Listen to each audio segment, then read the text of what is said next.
about all of this change is that we are currently living in a renaissance. You think about a time in history, and many of us have studied history and said, oh man, if I lived during this time, I would have ruled, I would have done this, I would have been rich. Why weren't most people? Because people are too busy living life. They don't know they're living in a renaissance, only a few people. I'm telling you something I never said in 2019, 2018, 2017. Right now, all these broken systems around us, our customers and clients crying out for things to be different, gives us unique opportunities. We just have to be open to them. And we have to shift our thinking. Instead of believing that we have to know all the answers right now, we have to be open to the fact that we need to have childlike curiosity, always asking questions. So let's go into some of these trends.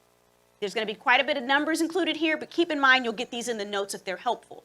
But I find that especially when it comes to marketing and making decisions, we have to look at data and trends to make smart decisions. If we just listen to C-level execs and we sit around our tables and brainstorm, I know I've been a part of this, we make decisions like taxi companies, where we're not actually listening to the people that are getting the calls in, telling them what challenges people are having, and then we end up having our brands owned by other companies, or basically our lunch is taken by companies that don't own vehicles.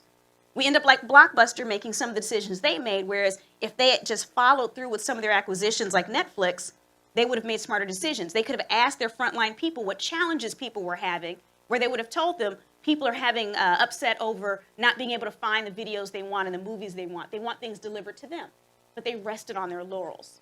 So let's look at some of this data, okay? So the 2020 pandemic has definitely fast-tracked changes in the digital economy and digital transformation. So I'm going to give you, like I said, quite a bit of numbers here, but it's kind of important for us to understand the mentality of people now has shifted. Number one, 67% of consumers said that their online shopping has increased since the onset of the pandemic, and 46% of consumers shopped exclusively online. How many of us were those people ourselves? I was. Now, what's fascinating about this numbers, this is much higher than it was in the past because we all knew people, and I'm someone who speaks across industry, and I remember prior to the pandemic talking about technologies that people can use to be more effective and efficient. And there's always a contingency of people that were like, oh, technology, poo-poo, it's terrible, blah, blah, blah. We all know those people, right?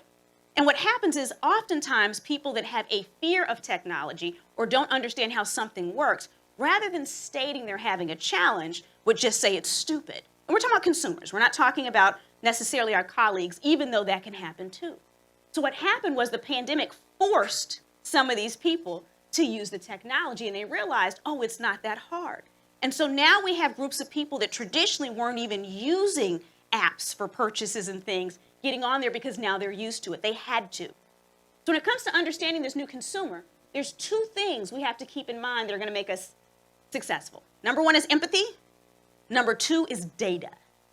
So let's talk about this empathy point. We're noticing that consumers are willing to pay more for items if they knew that employees are living a better lifestyle or getting paid more because of it. They're wanting to spend more even if it's to support minority-owned businesses. Locally made gifts, people are willing to spend more on that. They also want to know what causes a brand supports. Once upon a time, that was a no-no. You know, a few decades ago, you didn't talk about politics, you didn't talk about what you believe in, you just sell a good product, you sell a good service, and keep it moving. Well, people are wanting to see the heart behind something. They're willing to pay more if something's eco-friendly. And then what's interesting, we talk about Gen Z, almost a quarter of them have boycotted a brand. Have any of you in here ever boycotted a brand? I have too. And personally, I hold like personal grudges. So it's not like a normal boycotting. And I did it before it's popular, right? So I mean, I have brands I stopped buying from 15 years ago that I act like they're a friend who treated me poorly in college. My family thinks it's hilarious. If they mention buying from a brand, I go back and name off all the things the brand did wrong. And they're like, you would think you dated this brand. We hold grudges. We look at brands differently. We look at them almost like a person, a singular person. It's very fascinating, the psychology behind this. What we do know is the majority of consumers value empathy in a brand. They want to know what you believe in. They want to know that you care about what they believe in and that you see them. And that's where the data is going to come in just shortly, okay? They want companies to showcase products that represent them. Have any of you in here never or decided to not buy with a brand because you didn't see your own self represented? Has anyone ever had that experience? Okay? They care about convenience as well, because when you think about empathy, you're going to make my life easy. You're not going to make it hard for me to buy from you. And I know for a fact, I'm not even going to survey, that everyone in here has had an experience with a brand before where you were like, all I want to do is give you my money. Why are you making this hard? They want it seamless.